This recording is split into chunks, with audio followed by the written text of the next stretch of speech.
Hi, Saturday English 1 class. This is Ruth, and I just want to give you a quick introduction to our final project in LR10.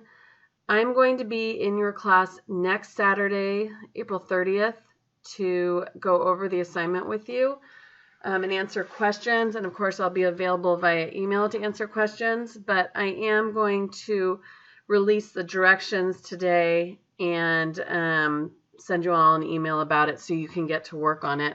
So I just wanted to, as I said, do a quick introduction. Okay, so the final project is going to go hand in hand with your iSearch project, which I know you guys are working on. And everything you need to know is down here under Final Project Annotated Bibliography. You won't be able to see this one. That's just in my view. But you're going to go ahead and click on Coury iSearch Annotated Bibliography. Okay, and here's your assignment. So what you're going to be doing is you are going to be creating an annotated bibliography, which is really just a more extensive works cited with notations added to it. I know that you use mostly websites for your iSearch, and you are going to use a website in this project, but I also want you to use a book and 3 articles from the SCC database as part of this project. So as you can see here, it says, I realize that Professor Coury wants you to use a variety of websites. You don't need to include these as additional resources in your annotated bibliography. And I know that sometimes it can be a little bit of a stretch to find all of these sources because the websites are so useful for this particular topic. But I am testing to find out whether or not you learned how to use the Solano College databases and the ebook collection, and that you can also do an evaluation of a website.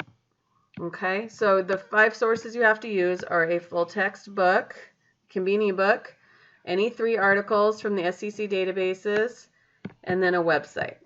Okay, so all these directions are here. I actually want to click on the annotated bibliography example here and look at that with you as I describe the directions.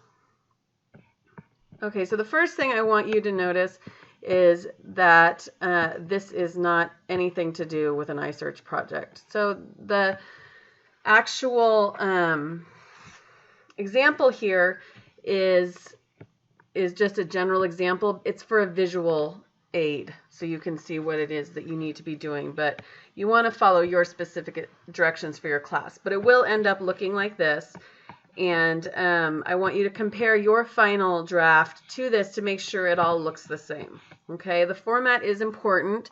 It's part of English 1 and LR10 is to be taught the research paper format for an MLA research paper, so you will be graded on it.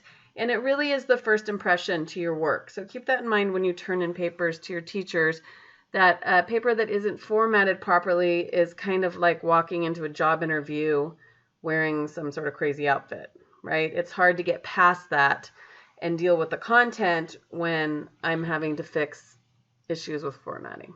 Okay, so make sure you do your last name and page up here, your MLA heading here, your title centered. Make sure that you capitalize all the important major words in the title. And then you're going to start a summary of your iSearch. So what is the career you're looking at? What aspects of the career? What have you been researching? Just so I have an idea of what I'm looking at. And then make sure that's all double spaced. Okay? So then you're going to move on to your next page and start your citations. As I said, most of what you're using for your iSearch are websites. I do recognize that, but I do want you to find 3 articles in the databases. If they're a little bit of a stretch, it's okay. Just try and find something having to do with your career that you're interested in, and you can always get in touch with me if you need help. So here, this first citation, everything is in alphabetical order. Do not forget that you need to put in the publication in italics as well as the database name. That's something people forget. So then your first paragraph is a summary of what the source is about. Okay, how does it relate to your career? The next one is, how is it relevant to your research? So why did you choose this resource? And try and go in depth about this, okay? And then the last part is how you located the source. So I'm curious which database you went to and how you went and searched it. And then you're going to provide evidence. And right here at the very end, I want you to identify the source type. And the reason I want you to do that is I just want to make sure you know what you're looking at. So you're welcome to use 3 newspaper articles, but I want you to know that they're newspaper articles. So they'll either be a newspaper article, magazine article, or a scholarly journal article, or a book or a website. And then scrolling down, we have another article and another article. These are all in alphabetical order. It's not by the type of resource. And here's our first book. You can see that an eBrary book is cited differently than a print book. You actually have to cite eBrary. Okay, and then finally our website. And what I want to point out to here is the website evaluation. Okay, this is an important part of this one annotation, is I do want you to go through a website evaluation and tell me why it is a good website. So this isn't a good example of what you want that to look like. Okay, and that is it. So if we go back, again, here is the directions that I've just gone over. There's some notes here at the end of things not to forget. Okay, and then I just want to go over a few other things that are here in class to help you out. Okay, so this other helpful items.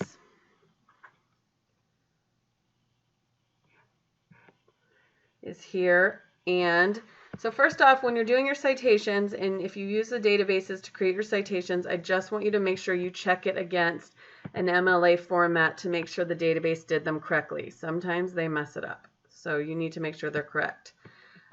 Here's a checklist for establishing credibility. This is CARS and CRAP that we covered in a previous unit. You can go review that there, or you can use this here. Here's a guide to using the citation tools in the database. And then here are 4 videos that I think are really helpful for when you actually are writing your paper. So this is a video guide on how to do your in-text citations, how to build your works cited, and then how to format an MLA paper using Microsoft Word or using a Mac. And all 4 of these videos are really helpful to go over this stuff with. Lastly, how to provide evidence. This is going to be true with your ebooks if you use an ebook, and then your 3 articles. And what you just need to know is I do not want the address bar URL. I need the document URL if you're on ProQuest, or the permalink that's in EBSCOhost. Most likely you're going to be using EBSCOhost, and the permalink is here. So make sure it says Easy Proxy in it when you put that link in. And then lastly are the video directions, which are these, which I'll also post there. Okay, so as I say, I will see you on April 30th, and please get in touch if you need any help.